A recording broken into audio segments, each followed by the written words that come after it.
ಇದು ಮಂಗಳೂರು ಮಾಲಿಕೆಯ 3ನೇ ಕಾರ್ಯಕ್ರಮಕ್ಕೆ ಸ್ವಾಗತ. ನಿಮ್ಮ ಪ್ರೀತಿಯ ಪ್ರೋತ್ಸಾಹಕ್ಕೆ ಬಹಳ ಸಂತೋಷ ಆಗಿದೆ ಆದ್ಮೇಲೆ.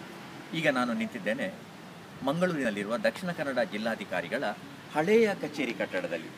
ಈ ಹಳೆಯ ಕಚೇರಿ ಕಟ್ಟಡವನ್ನು ತಾವು ಅವಶ್ಯಕವಾಗಿ ನೋಡಬೇಕು. ಯಾಕೆಂದರೆ ಇದನ್ನು ಕ್ರಿಸ್ತಶಕ 16ನೇ ಆರಂಭದಲ್ಲಿ ಕಟ್ಟಿದವರು ಪೋರ್ಚುಗೀಸರು. ಇದು ಪೋರ್ಚುಗೀಸರ ಕೋಟೆ ಆಗಿತ್ತು. ಇದಕ್ಕೆ ಹೆಸರು ಸೈಂಟ್ ಸೆಬಾಸ್ಟಿಯನ್ ಫೋರ್ಟ್ ಎಂಬುದಾಗಿತ್ತು.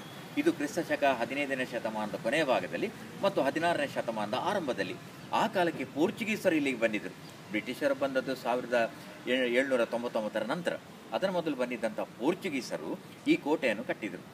ನಮ್ಮ ಬ್ರಿಟಿಷರು ಇದನ್ನು ಸ್ವಾಧೀನಪಡಿಸಿಕೊಂಡ ಮೇಲೆ 1799ರಲ್ಲಿ ಇದು ಆಗಿನ ಜಿಲ್ಲಾಧಿಕಾರಿಗಳ, ಅಂದರೆ ಆಗ ಡಿಸ್ಟ್ರಿಕ್ಟ್ ಕಲೆಕ್ಟರ್ ಅಂತ ಕರೀತಾ ಇದ್ರು. ಈಗ ನಾವು ಡಿಸ್ಟ್ರಿಕ್ಟ್ ಕಮಿಷನರ್ ಅಂತ ಕರೀತೇವೆ.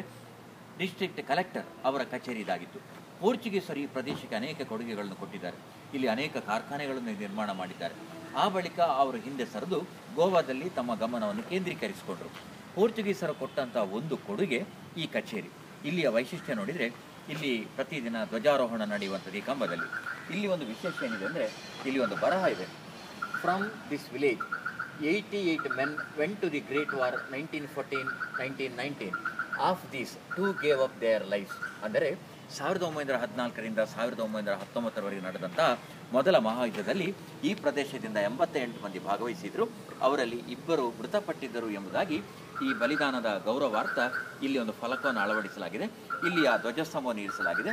ಇಲ್ಲಿ ರಾಷ್ಟ್ರಧ್ವಜ ಹಾರಾಟ ಆಗುವಂಥದ್ದು ಕೂಡ ಈ ಪ್ರದೇಶದಲ್ಲಿ. ಮಂಗಳೂರು ಇಷ್ಟೊಂದು ಅಪೂರ್ವವಾದಂಥ ಐತಿಹಾಸಿಕ ಪರಂಪರೆಗಳನ್ನು ಹೊಂದಿದೆ.